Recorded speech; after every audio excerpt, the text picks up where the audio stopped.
As we continue in the expedition, in this lesson, I want to talk about No Man Left Behind. In expeditionary travel, if you were on a expedition, whether it was backpacking, car camping, kayaking, and you were deep in the wilderness, and someone was injured or hurt or lost, you would never think about going on and leaving that person behind unaided. A number of years ago, I was with a group in the Grand Canyon. Really, no help, nowhere, no way to get any help. And one of our members hurt their knee. Not early in the trip, but about midway through the trip. We still had about a full day and a half left in the trip. We were in the bottom of the Grand Canyon, really not in a good place. And once that happened, we had to figure out how to get that person out of the canyon. We had to cut our trip short. Everybody took on his backpack and his equipment and his gear, and then we decided to head out. And what we had to do, because there was no communication, we basically had to help him out, help him get him out of the canyon. Now, it took us 2 days to get out of the canyon. Now, we had food and we had water, but we basically had to help him out of the Grand Canyon on a primitive trail, which was, I'm going to tell you, was very difficult, extremely difficult, and it really put a lot of stress and strain on the entire group.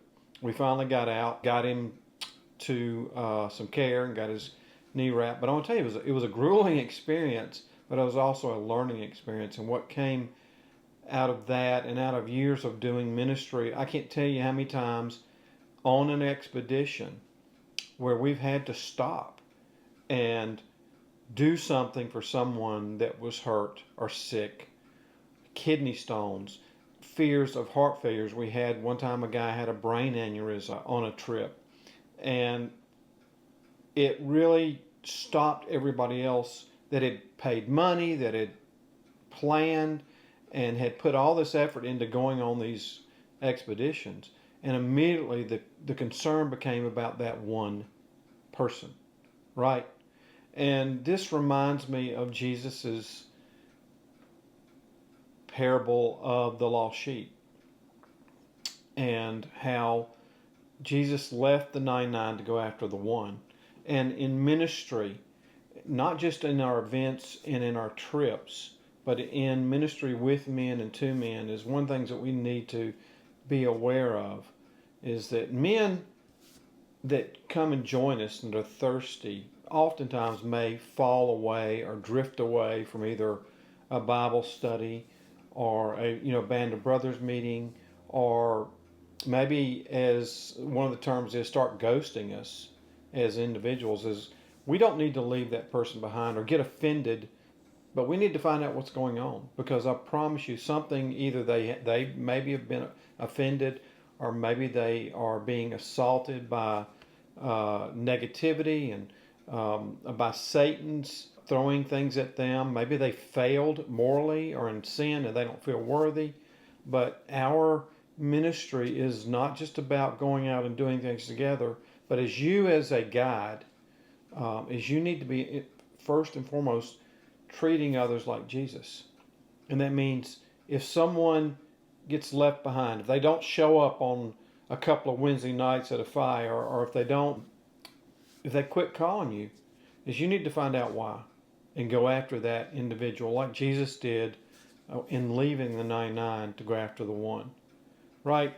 I think about my own life and my own soul and how God went after me. Even after years and years and years of me ignoring him or not paying him any attention, he was persistent, always there waiting for me to turn back to him.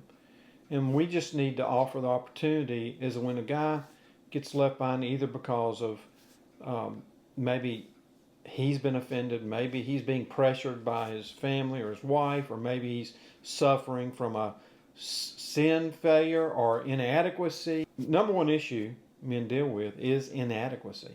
In other words, they might be hanging around a group of guys and hearing testimonies and hearing about their walk with God, and all of a sudden they say, you know what, I am not good enough.